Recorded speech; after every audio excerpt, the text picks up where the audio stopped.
Assalamu alaikum, welcome back to channel and I have very great news about the GKS program.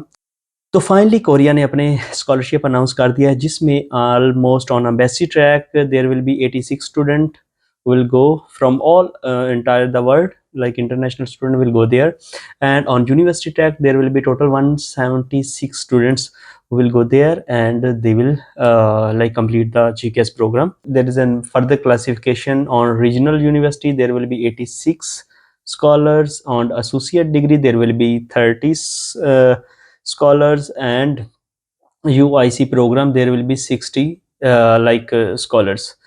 This is the classification further. तो अभी मैं आपको बताने वाला हूँ कि लास्ट डेट क्या है। प्लीज़ केयरफुली आपने सुनना है कि लास्ट डेट बहुत ही करीब है और इन्होंने जो स्कॉलरशिप अनाउंस किया है वो क्या है 11th ऑफ सितंबर को।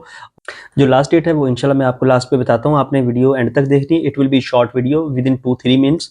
सो मैं थोड़ा सा आपको बेसिक पॉइंट बता देता हूँ कि बैचलर डिग्री जो इनके लिए जो बैचलर डिग्री के लिए जा रहे हैं students, their degree program will be almost 5 to 7 year in which the 1 year of language course जो मस्ट है। सबसे पहले जाते ही स्टूडेंट्स 1 साल का कोरियन कोर्स करेंगे, उसके बाद 4 से 6 साल की डिग्री प्रोग्राम, इट्स डिफरेंट जो प्रोग्राम होते हैं, और उसमें एसोसिएट डिग्री प्रोग्राम होंगे वो 3 to 4 ईयर के होंगे। तो सो गाइस, आप जिस चीज़ के लिए भी अप्लाई कर रहे हैं जस्ट डू इट। बहुत सारे स्टूडेंट्स ने मेरी लास्ट वीडियो देखी है और उन्होंने डॉक्यूमेंटेशन कंप्लीट करना स्टार्ट कर दी थी। I already told that they will not give you a lot of time, so please complete the document before the scholarship announce. When the scholarship will announce, you just need to do you just complete the application and submit it to the embassy. और थोड़ा सा मैं तरीका बता देता हूँ आपको, further थोड़ा सा रिमाइंड करवा देता हूँ कि आपने सबसे पहले क्या करना है। आपकी अपनी इंटर की रिजल्ट कार्ड, जो उसकी ट्रांसक्रिप्ट वगैरह जो भी होगी आपने वो लेनी है। उसके साथ आपने अपना FRC family registration certificate NADRA से लेना है, और फर्दर आपने इनको मोफा से उससे पहले आपने जो अपनी ट्रांसक्रिप्ट और बोर्ड से ऑफ कोर्स आपने अटेस्ट करवा लेनी है। उसके बाद आपने मोफा से अटेस्ट करवानी है। मोफा आपका ओरिजिनल डॉक्यूमेंट अटेस्ट करेगा, कॉपी अटेस्ट नहीं करेगा।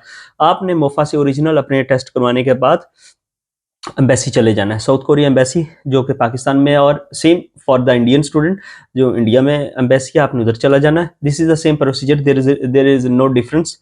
जस्ट थोड़ा बहुत सीट्स का डिफरेंस है, पाकिस्तान का कोटा डिफरेंट है, इंडियन का कोटा डिफरेंट है, वो मैं आपको गाइड कर देता हूँ। आपने कोरियन एम्बेसी जाना है, उधर से आपने उसको कॉन्सुलर कन्फर्मेशन करवानी है। तो आपने ओरिजिनल की करवानी है, साथ में आपने एक कलर कॉपी की भी करवानी है, क्योंकि they demand the original document as I told you. तो आपने ओरिजिनल डॉक्यूमेंट की जगह वो जो कॉन्सुलर कन्फर्मेशन की करवाई हुई है, आपने एम्बेसी से अटेस्ट करवाई होगी कॉपी, वो आप देंगे as a original. It will be consider as the original. और जो होगी कॉपी साथ में उसकी फर्दर 3 कॉपी आपने करवा के देनी है फॉर एम्बेसी ट्रैक।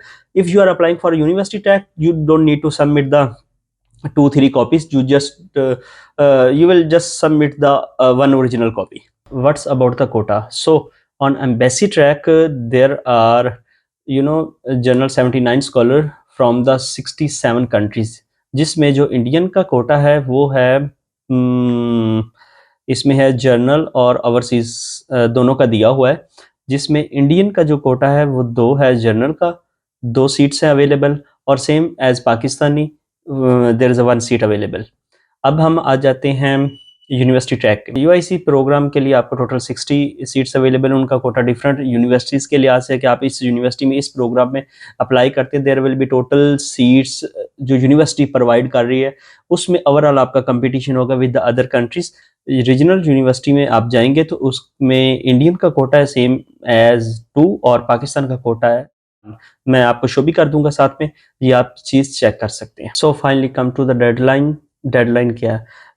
इसमें आपको बता देता हूँ कि जो यूनिवर्सिटी ट्रैक पे अप्लाई कर रहे हैं वो उस यूनिवर्सिटी से कांटेक्ट करेंगे, उनकी वेबसाइट पे दी गई गिवन जो लास्ट डेट है उसके मुताबिक अपने डॉक्यूमेंट सबमिट करवाएंगे। लेकिन एक बात याद रखनी है, आपने डॉक्यूमेंट सबमिट जो लास्ट डेट होगी उस डेट में आपके डॉक्यूमेंट उनकी तरफ चले जाने चाहिए। if you are thinking that there is a last date is like 15 October and you will send it on 14 October, of course you need 4 to 5 days for the international courier service. So आपके document उधर अगर 15 तारीख है तो 15 तारीख को पहुंचने चाहिए उधर, right. Now come to the embassy track. Embassy track में हर यूनिवर्सिटी की एक वेबसाइट दी हुई है। एप्लीकेशन गाइडलाइन में आप देखें, हर स्टूडेंट अपने कंट्री की वेबसाइट, जो कोरियन एम्बेसी की वेबसाइट है, वो खोले। उधर जाके आपको फर्दर हर कंट्री की डिफरेंट डेट है, ऑलमोस्ट डिफरेंट डेट है, करीब करीब है लेकिन थोड़ा सा डिफरेंट है। तो जैसे कि मैं पाकिस्तान की बता देता हूँ कि पाकिस्तान की जो लास्ट डेट है वो है like the scholarship application is open from second like 12th of September, like it is the start date, and 29th of September 2023 this is the last date। 29 सितंबर से पहले पहले आपके डॉक्यूमेंट साउथ कोरिया एम्बेसी में चले जाने चाहिए इस्लामाबाद में, जिसका एड्रेस है मैं साथ में पोस्ट भी कर देता हूँ। Block 13 and street number 29 diplomatic, जो भी है सारा आपके सामने लिखा हुआ है, आप उधर देख सकते हैं। और the result of the first round will be announced on 13th October 2023। So please, best of luck to you for all।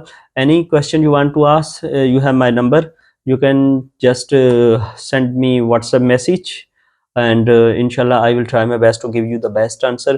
Please do it hurry, there is no much time, and just do it fast। Best of luck।